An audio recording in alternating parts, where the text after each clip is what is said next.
ایک دفعہ کا ذکر ہے کہ جنگل میں ایک ہاتھی رہتا تھا۔ وہ ہاتھی کافی گھمنڈی تھا۔ ایک دن اس گھمنڈی ہاتھی کا گزر چینٹیوں کے گھر کے قریب سے ہوا۔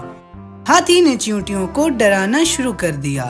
تبھی ان چینٹیوں میں سے ایک چینٹی نے ہاتھی سے بولا، ہاتھی بھائی برائے مہربانی ہمیں تنگ نہ کریں، ورنہ مجبوراً ہمیں بھی آپ کے ساتھ کچھ برا کرنا پڑے گا۔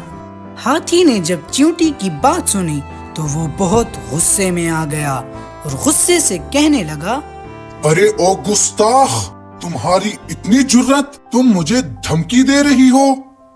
چینٹی نے ہاتھی سے کہا، میں آپ کو دھمکی نہیں دے رہی بلکہ آپ کو آگاہ کر رہی ہوں۔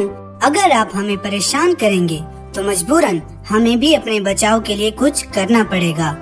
ہاتھی کا چینٹی کی باتوں پر غصہ مزید بڑھنے لگا اور وہ کہنے لگا، تم اتنی چھوٹی چینٹی بھلا مجھ جیسے بڑے اور طاقتور ہاتھی کے ساتھ کیا کر سکتی ہو؟ رکو، میں ابھی تم لوگوں کو سبق سکھاتا ہوں۔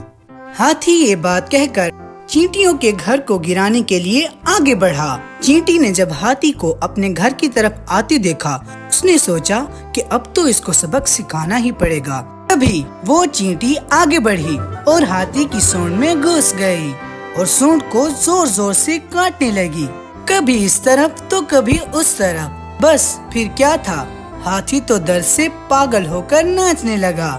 ارے نکلو باہر میری سونڈ سے، ہائے مار ڈالا، غلطی ہو گئی بابا، غلطی ہو گئی، دوبارہ کسی کو بھی تنگ نہیں کروں گا۔ چینٹی نے ہاتھی کو خوب سبق سکھایا۔ ہاتھی کو درد سے چلاتا دیکھ چینٹی سونڈ سے باہر آ گئی اور اس دفعہ ہاتھی کو خبردار کیا، اگر تم نے اب کسی بھی جانور کو تنگ کیا تو میں دوبارہ تمہاری سونڈ میں گھس جاؤں گی۔